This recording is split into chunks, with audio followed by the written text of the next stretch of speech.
எங்கள் செட்டில் வந்துட்டு நான் என்ன பார்ப்பேன்னா, அந்த அசிஸ்டண்ட், அசோசியேட், அதுக்கப்புறம் ஹீரோ சார் அவர் சொல்லுங்கள் அப்படிங்கிறது, இந்த டேரக்டர் சார் எங்கே இருக்கு அது அப்புறம் அவங்களுக்கு அடுத்து ஒர்க் பண்ணுறவங்க வந்துட்டு அசிஸ்டண்ட்டை வர சொல்லுப்பா அப்படின்னு இமீடியட்டாக அந்த உரிமையில் பேசுறது. இந்த மாதிரி சின்ன சின்ன விஷயங்கள்லாம் எந்த பேக்கப்பும் இல்லாமல் நம்ம வரும்போது அது ரொம்ப நம்மளுக்கு குத்தும். ஏன்னா நம்மக்கிட்ட காசு இருக்காது, நம்மக்கிட்ட பெரிய ஒரு இன்னாரோட பையன் அப்படிங்கிற மாதிரியோ இல்லைனா பெரிய ஒரு பேக்கப்லாம் இருக்காது. வெறும் பேஷனும் சுயமரியாதையும் மட்டும் வச்சு தான் ஓடிட்டு இருக்கும்.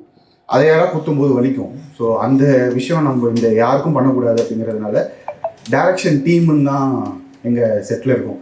ஏன்னா அது ஒரு டீம் எஃபர்ட் தான். Film is not a one mens, it can be a one mens vision, but it has to have 24 crafts involve for making a film.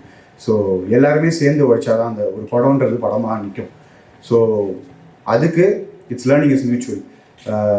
இந்த சஜஷனை சொல்லலாமா, இதை கேட்டுக்க முடியுமா, இல்லை நம்ம சொல்லணுமா, அவர் ஏற்றுப்பாரா, ஈகோ ஹர்ட் ஆகுமா அப்படிங்கலாம் இல்லாமல் ஒரு நல்ல டீமை உருவாக்கி இங்கேருந்து ஃப்யூச்சரில் நிறைய பேர் டைரக்ட் பண்ணிட்டு போகணும் அப்படின்ற எங்களால் என்ன சின்னதாக ஒரு பிளாட்ஃபார்ம் கொடுக்க முடியும் எங்களோட சக்திக்கு அப்படின்னு பார்க்கும்போது கூட சேர்ந்து ஓட வைக்கலாம். எங்களோட கான்டாக்ட்ஸ்லாம் எடுத்துக்கலாம்.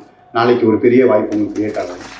எனக்கு ரொம்ப பர்சனலாக செல்ஃபிஷாக இங்கே இருக்கிற கிரேட் டேலண்ட்ஸு எங்கள் டீமில் இல்லை நாங்கள் பயணிக்கிற இடத்துல இருந்தாங்கன்னா அவங்களுக்கும் வின் இருக்கும், நமக்கும் வின் இருக்கும் அப்படிங்கிறது மட்டும்தான். ஸோ சேர்ந்து ஓடுவோம். ஏன்னா ஓடுறது மட்டும்தான் நம்ம கையில் இருக்குது. ஸோ ஜாலியாக வேலை செய்வோம். Let's see the films and congrats to all of you.